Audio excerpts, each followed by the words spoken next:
तो जैसा कि आप सब लोग जानते हैं, जगदीप धनखड़ जो हमारे पूर्व राष्ट्रपति हो चुके हैं अब, उन्होंने राष्ट्रपति पद से अचानक से इस्तीफा दे दिया था।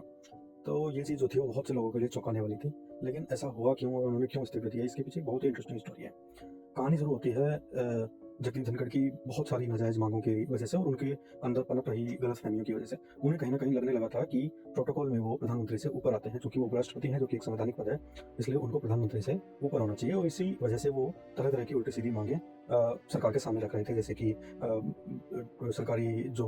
दफ़्तर होते हैं, वहाँ पे राष्ट्रपति और प्रधानमंत्री की तस्वीर आम तौर पे लगी होती है, तो वहाँ पे उपराष्ट्रपति की तस्वीर भी लगनी चाहिए, उनके लिए एक बड़ा हवाई जहाज होना चाहिए। इस तरह की छोटी-छोटी बहुत बचकानी-सी माँगें थी। खैर, यहाँ तक चीज़ें ठीक थी, लेकिन उसके बाद अचानक से क्या होता है कि वो सरकार गिराने के सपने पालने लगते हैं और उन्हें लगने लगता है कि वो चूँकि उपराष्ट्रपति बन गए हैं, हालाँकि उनको उपराष्ट्रपति भी भाजपा ने और प्रधानमंत्री नरेंद्र मोदी ने ही बनाया था। लेकिन उनको अचानक से लगने लगता है कि चूँकि वो उपराष्ट्रपति बन गए हैं, तो उनका कद प्रधानमंत्री से कहीं न कहीं ज़्यादा ही है राजनीतिक तौर पे। और वो इसके लिए एक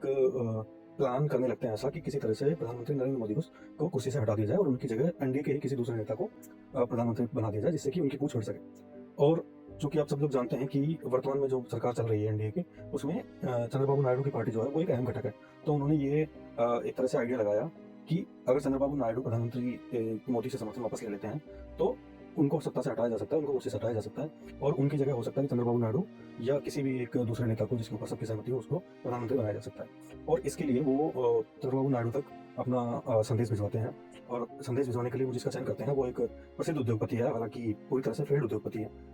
उनके का नाम तो मैं नहीं लूँगा, लेकिन मैं इशारों में आपको बता देता हूँ कि उनको जो मिला वो भी उन्होंने बर्बाद कर दिया और नया तो वो कुछ कर ही नहीं पाए, जबकि उनके भाई जो हैं दूसरे, वो बहुत ही सफल उद्योगपति देश के हैं। खैर, अब इसके बाद होता क्या है कि एक दिन संभवतः आम आदमी पार्टी के कुछ नेता या शायद खुद केजरीवाल ही इनसे मिलते हैं जगदीप धनखड़ से और जगदीप धनखड़ उनको